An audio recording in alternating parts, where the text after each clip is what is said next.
detective called up and they found that a prisoner had my ring.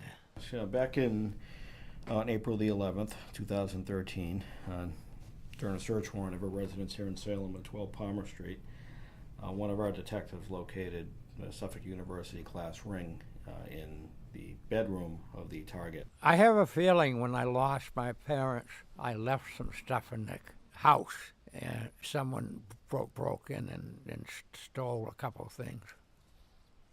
So in that circumstance, it was a class ring, 1966. It was several years old. The owner clearly wasn't present.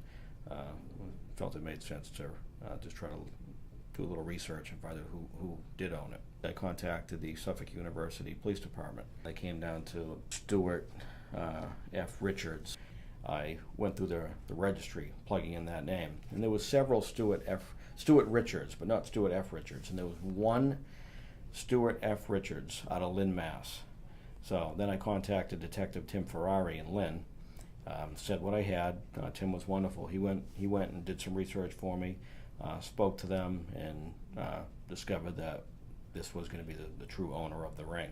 The Salem Police Department, Sergeant Kristian Hanson, wanted Stu to get in touch with him as he found his class ring. We really don't know how the ring got lost, but it's quite possible that it was stolen back then, and it's probably passed through a lot of hands over the years, and he's pretty fortunate to get it back. I thought that was great detective work on Detective Hanson's part. Sergeant Hanson came and he met Stuart, and the look on Stuart's face was pure wonderment.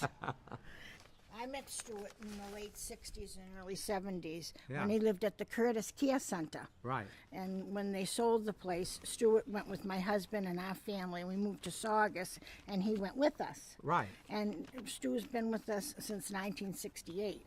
So he's been with us for quite a few years. To Lynn. Then we moved to Lynn. Stu attends the PACE program up on School Street every day, and he talks continuously about his university days and instantly produces his diploma out of his pocket and shows a copy of it to anybody that would listen. I have upstairs, I have the real degrees. I would take my real degree, and I had quite a few copies. And there's 36 courses there. Well,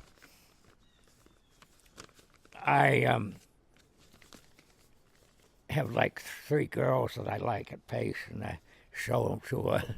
I could tell when myself and Detective St. Pierre returned the ring, he was emotional and very excited to get it back. And he kind of briefly explained that I think he last saw the ring back in 1968 when he was living in Reading. All these years later, he figured it was gone, and was kind of surprised to hear from us and thrilled to hear from us. For him to be able to produce the ring and the diploma at the same time is quite a thrill for him, because it kind of verifies, what he's always been saying to be true, and it's it makes him feel like he's accomplished something in life. I'm just thrilled that he got his ring back. You could tell that he was excited about it, and every once in a while on this job you get to make somebody happy, so it was nice for us. He's over there staring right at the ring now, smiling and looking at the ring.